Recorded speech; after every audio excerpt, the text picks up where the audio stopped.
Sunni Ittihad Council does not fulfill the conditions prescribed for a political party under the enabling provisions of the Constitution of Islamic Republic of Pakistan and the law to be allowed allocated reserved seats for women and non-Muslims in the National Assembly or the provincial assemblies. Pakistan Tehreek-e-Insaf fulfills the conditions prescribed for a political party under the enabling provisions of the Constitution and the law to be allowed allocated reserved seats for women and non-Muslims in terms that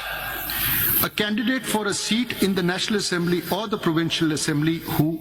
in his or her nomination paper has declared on oath to belong to PTI and duly submitted a certificate of the same political party confirming that he/she is the nominated candidate of PTI for the respective constituency shall remain so and cannot be declared independent unless he/she submitted a written declaration to the Election Commission of Pakistan or the returning officer to be treated as a candidate of another political party or as an independent candidate. A returned candidate to the National Assembly or the Provincial Assembly who in his nomination paper has declared on oath to belong to PTI and duly submitted a certificate of the same political party confirming that he/she is the nominated candidate of PTI for the respective constituency shall remain so. And this consistent position maintained by a returned candidate throughout the electoral process should be legally recognized by the Election Commission of Pakistan, and such returned candidate cannot be treated as a returned candidate of any other political party or as an independent candidate, returned candidate. And thus, the reserved seats for women and non-Muslims are to be allotted to PTI accordingly.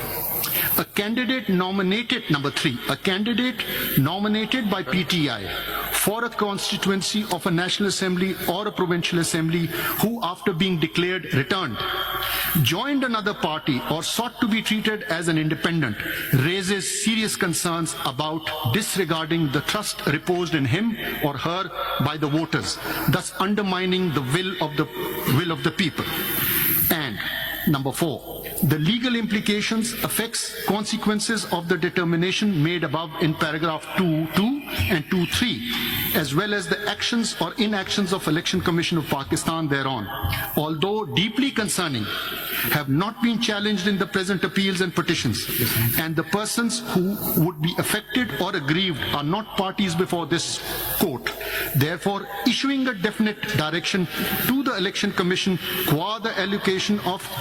specified number of reserved seats for women and non-Muslims to a political party in the National Assembly and the Provincial Assembly would not be legally appropriate.